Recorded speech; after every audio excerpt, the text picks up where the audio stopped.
All right, so here is a little quick diagnostic tip. Now this is for just one code specifically, and I'm just gonna kind of give you a little hint on this one. Did a little bit of work. We did the injector replacement. We had a cylinder 3 misfire, so we replaced the injector, and then we put everything back together. But when taking off the fuel pump, we noticed that the fuel pump was a little bit hard and that it kicked and springed back really hard.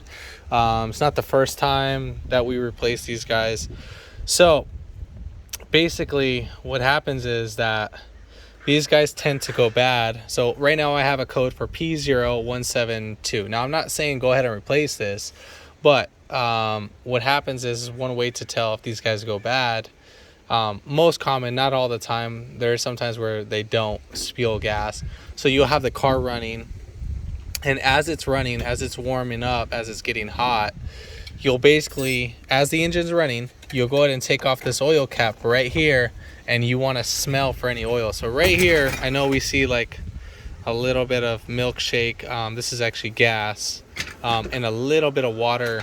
We did the water pump on this guy, so it's just a little bit residue, so we're just gonna have the engine run and then change the oil right after that. But the fuel pump went bad in that process, and our fuel trim is like at -50, so it's like insane. And as soon as you open that oil cap, you can just smell all the gas. Now if it doesn't do that, what you can do is you can disconnect this as the car warms up, and then you can see if it relieves its pressure within 30 seconds. If it doesn't do that, then you know the fuel pump itself, it's bad itself. Those are the 1-2 ways to check that out. Now if you're also running rich, you could have a bad oxygen sensor, the one that sits right behind here. That guy gets stuck on the manifold, so sometimes you have to replace the manifold. Like literally those oxygen sensors get welded on. Do not use the oxygen sensor wrench. You need to actually get the socket itself and use that. Try to use some penetrating oil. If you can get it in after the car was all nice and warmed up, then that would be great. It'll be more easier to take off.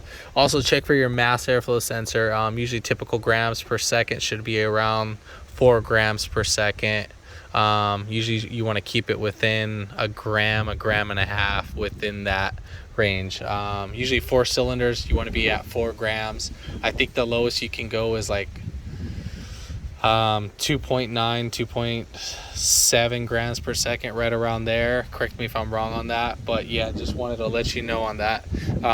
If this video helped you out and guided you in that way, hopefully it did, give it a thumbs up, comment down below if you have any questions, and hit that subscribe button for more coming videos in the future. And thanks for watching.